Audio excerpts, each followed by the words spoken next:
ये जो रेंडरिंग का प्रॉब्लम होता है ना, वो एप्लीकेशन को काफ़ी स्लो कर देता है। तो इसी को सॉल्व करने के लिए लोग यूजरेफ का यूज़ करते हैं। तो ये रेंडरिंग होता क्या है, तो किसी भी चीज़ को जब डिस्प्ले करना होता है ना, तो उसे रेंडरिंग कहते हैं। तो इसमें प्रॉब्लम क्या है, अगर कोई एप्लीकेशन बना है तो उसे डिस्प्ले तो करना पड़ेगा ना। तो प्रॉब्लम ये है कि जब भी किसी चीज़ को डिस्प्ले करना होता है तो सीपीयू यूज़ होता है, जिसके कारण पावर यूज़ होता है, इलेक्ट्रिसिटी बिल बढ़ता है और कॉस्ट बढ़ जाता है। तो कंपनी को उससे दिक्कत नहीं है, बहुत पैसे हैं कंपनी के पास। दिक्कत इस बात से कि जब यूजलेस रेंडरिंग होता है, मतलब बिना मतलब का चीज़ें डिस्प्ले होने के लिए कंप्यूटर का यूज़ कर रहे हैं, तो एप्लीकेशन स्लो हो जाता है। तो होना क्या चाहिए था कि जो चीज़ पहले से डिस्प्ले हो रहा है उसमें अगर कुछ चेंजेस नहीं आए हैं तो उसको फिर से प्रोसेस करने का ज़रूरत नहीं है ना, उसके लिए फिर से सीपीयू यूज़ करने का ज़रूरत नहीं है। तो इसी चीज़ से बचने के लिए हम लोग यूजरेफ का यूज़ करते हैं, ताकि अगर जो डिस्प्ले हो रहा है उसमें अगर कोई चेंज नहीं आया है तो उसको फिर से प्रोसेस ना किया जाए, फिर से सीपीयू का यूज़ ना किया जाए। तो इससे काफ़ी फ़ायदे हैं, कॉस्ट बचता है और स्पीड भी बहुत बढ़ जाता है। तो देखते हैं इसे सॉल्व कैसे किया जाए। तो ये दो सिनारियो हमने लिया है। पहले वाले में हमने यूज स्टेट का यूज़ किया है, तो ये दिखलाने का मैं कोशिश कर रहा हूँ कि कैसे रेंडरिंग का प्रॉब्लम इसमें होता है। तो यूजरेफ का यूज़ किया काउंट नाम का वेरिएबल बनाने के लिए, और इसका वैल्यू चेंज करना है तो सेट काउंट है।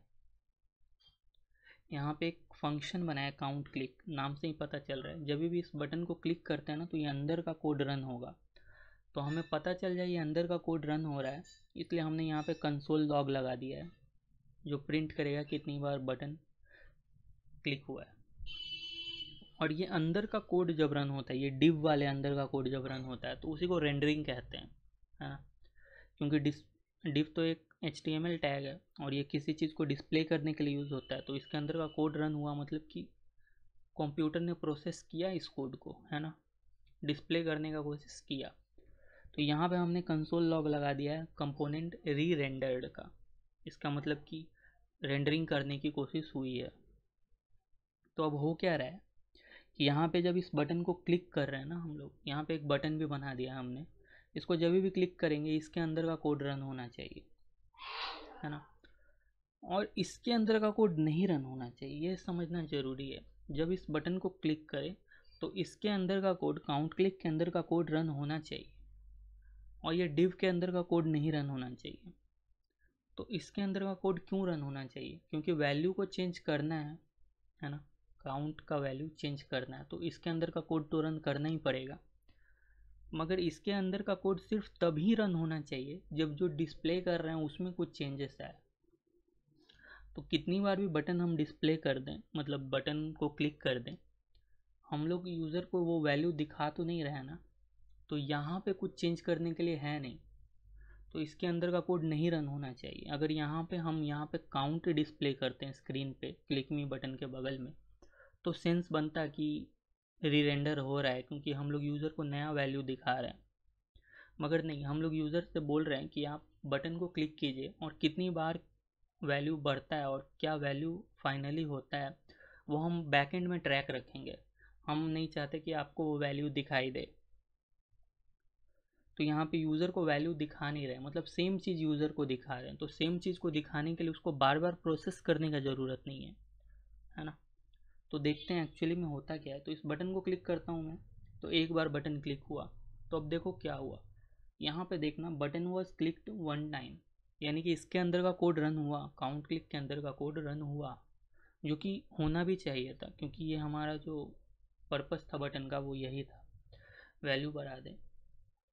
बट कंपोनेंट भी रीरेंडर हो गया, है ना। मतलब कि ये जो डिस्प्ले हो रहा है, डिस्प्ले करने के लिए जो कोड का यूज़ हुआ था इनिशियली, उसको दोबारा प्रोसेस किया गया।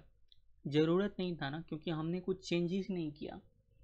सेम चीज़ डिस्प्ले हो रहा है तो इसको डिस्प्ले करने के लिए प्रोसेसिंग दोबारा क्यों यूज़ करना, ये तो मतलब कोई सेंस नहीं बना था। तो ये एक प्रॉब्लम है। दोबारा से देखते हैं, क्लिक किया तो बटन क्लिक हुआ, तो इसके अंदर का कोड रन हुआ, जो कि होना भी चाहिए था क्योंकि हम वैल्यू बढ़ाना चाह रहे हैं। बट ये डिव के अंदर का कोड नहीं रन होना चाहिए था, क्योंकि हमने कुछ चेंज नहीं किया। जो यूज़र को दिखा रहे थे वही हम लोग अभी भी दिखा रहे हैं, मगर फिर भी इसके अंदर का कोड रन हो गया।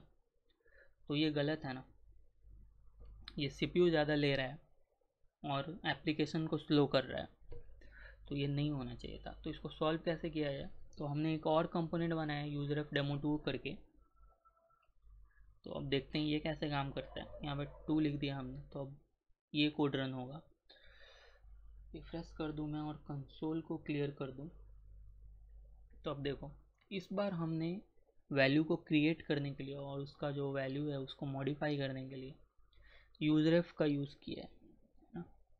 तो अब यूजरेफ ही वैल्यू को क्रिएट करेगा, उसको मॉडिफाई करेगा। तो यहाँ पे क्या हो रहा है, सेम चीज़ है, डिस्प्ले कर रहे हैं हम लोग बटन को, और ये जो टाइटल है, हेडिंग है, जो भी है उसको डिस्प्ले कर रहे हैं। तो जैसे ही बटन को क्लिक किया जाए, हम चाहते हैं कि वैल्यू जो है काउंट का वो बढ़ जाए। तो ये वैल्यू बैकएंड में बढ़ रहा है, यूज़र को हम नहीं दिखाना चाहते हैं। तो क्योंकि यूज़र को नहीं दिखाना चाहते हैं तो इसके अंदर का कोड नहीं रन होना चाहिए, क्योंकि इसके अंदर का कोड में कोई चेंजेस आ ही नहीं रहा है, डिस्प्ले में कोई चेंजेस नहीं आ रहा ना। तो सिर्फ ये काउंट क्लिक के अंदर का कोड रन होना चाहिए। तो अब अगर हम इसे क्लिक करते हैं तो देखते हैं क्या होता है।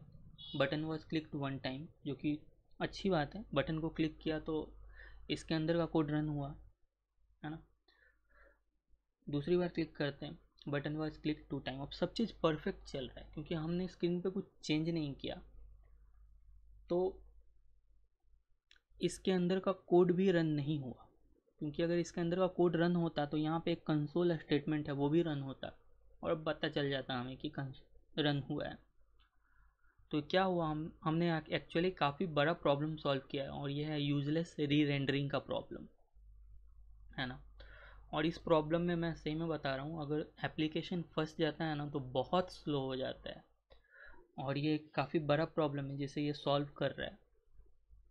तो इसके अंदर का कोड नहीं रन हो रहा है क्योंकि स्क्रीन पे कुछ भी जो डिस्प्ले हो रहा है उसमें चेंज ही नहीं हो रहा है, तो इसके अंदर का कोड रन होना भी नहीं चाहिए। तो देखो सब चीज़ फर्स्ट क्लास काम कर रहा है, बटन क्लिक हो रहा है तो इसके अंदर का कोड रन हो रहा है, लेकिन कुछ स्क्रीन पे चेंज नहीं हो रहा है, इसलिए इसके अंदर का कोड रन नहीं हो रहा है। तो CPU बच रहा है, पावर बच रहा है, पैसा बच रहा है, और स्पीड भी बहुत आ रहा है। तो यही है एक्चुअली में मेन जो यूजरेफ का जो मेन बेनिफिट है वो यही है। दो छोटा सा बेनिफिट और है वो मैं बता देता हूँ, वो खुद भी ऑनलाइन सर्च करके देख लेना, उसमें कोई प्रॉब्लम नहीं था। यही वो पार्ट था जहाँ पे लोगों को समझने में दिक्कत होता है, क्योंकि ये जो कोड है ना जो हमने लिखा है ये और ये काफ़ी आसानी से चीज़ों को बताता है।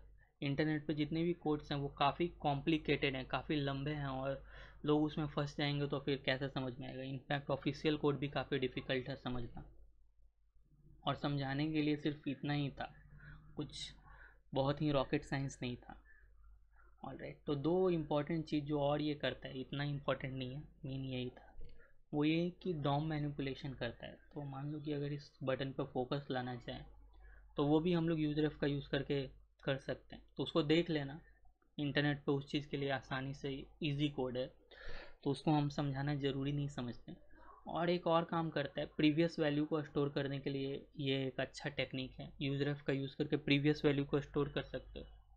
तो ये दो काम है जिसके लिए यूज़ होता है। तो ऑल राइट, बाय, हैव